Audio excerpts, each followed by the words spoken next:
Well, Gary, round one, a 24-point loss to Collingwood, and it's fair to say probably a disappointing result, all things considered.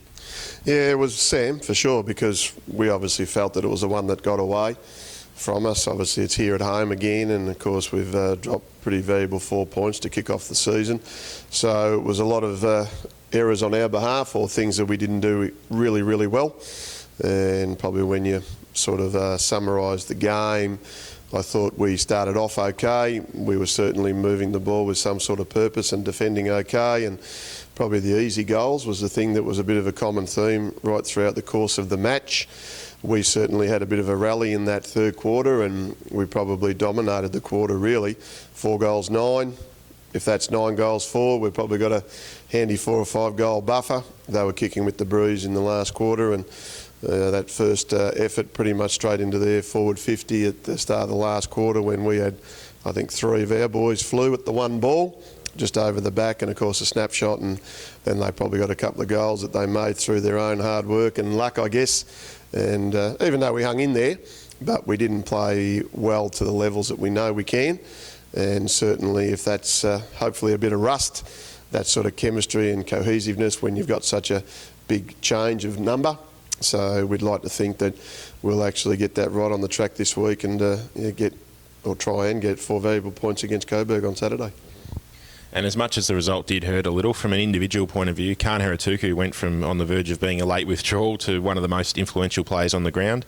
But the flip side of that was that it was extremely difficult to find many more winners across the ground. A lot of guys tried valiantly and might have won plenty of the footy, but just collectively it didn't quite click. Yeah, no, I think that's a pretty good snapshot, mate, to be honest. Yeah, Khan had just been a little bit sore all week, so extremely valuable. His pre-season form has been terrific, and obviously the stint in the ruck has given him a lot of confidence, so I thought he was by far our best player. Probably followed by Luke Tynan. I thought he was pretty tireless all day across half-back and had a fair bit of work to do. Josh Tynan certainly was solid through the midfield, and probably Brody Mychek and Lucas Cook down back. Damien Massey got a little bit of the ball. Huey Sandilands in the forward line. But yeah, to kick 10 goals in a game is certainly not what we want, and you won't win too many games if you're doing that. And our overall contribution, we're a VFL standalone team, which we know we are, and we've certainly got to have as many contributors on the day as we possibly can. And in the end, it was just a real disappointing game to lose that way. But on the flip side, we certainly try and take some positives out of it for sure. And the beauty of footy is that we've now got a very quick 6-day turnaround as we take on Coburg at home again on Saturday. No doubt, first and foremost, we're looking for a win to go 1-1, but what aspects of the game will you be hoping to refine and work on as we head into that clash? Yeah, better distribution out of our stoppage, I think, area. We certainly were handball happy, and you know, the old saying is that you handball to get out of trouble, not into trouble, and some of our more senior players within that stoppage structure need to be better balanced. You can't have more handballs than kicks, and certainly that was the case with quite a few of our mids on the weekend. We'd like to think our last kick inside 50 can be easily fixed as well. Even though we applied pressure at certain times, we weren't able to sustain that for a whole game. And again, it's just about trying to find that right balance. You know, there was some reasonable efforts in our development team, even though they went down.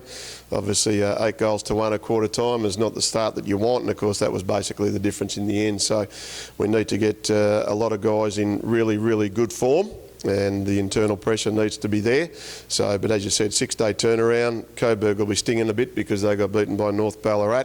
So we just need to bring to the table more of what we did well on Sunday, and really sustain that for the whole game. And just quickly to finish, we had a couple of little injury concerns to come out of the game to Jordan Lyle and Guy Dixon in particular. Is there anyone, you mentioned the heavy loss in the Development League, but is there anyone who caught your eye or on the standby list to return from injuries themselves this week? Yeah, I doubt whether there'll be anyone returning from injury. Alex Mione might be a chance, and Timmy Knowles, who got knocked out a couple of weeks ago, would probably be. Jared Matheson, Michael Tang from a development point of view.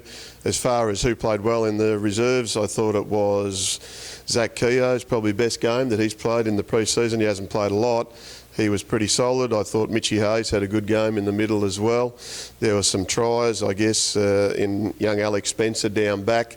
Beddison, I thought, did a couple of really good things. Dylan Van Noonen was probably the best, I thought, from a development point of view. So whether he comes in or not just depends on what the selection committee does on Wednesday night, and we don't have to rush into it because we just got to get today's recovery out of the way and see what the rest of the week will pan out like. So 6 days recovery, get their heads right and come out ready to go on Saturday.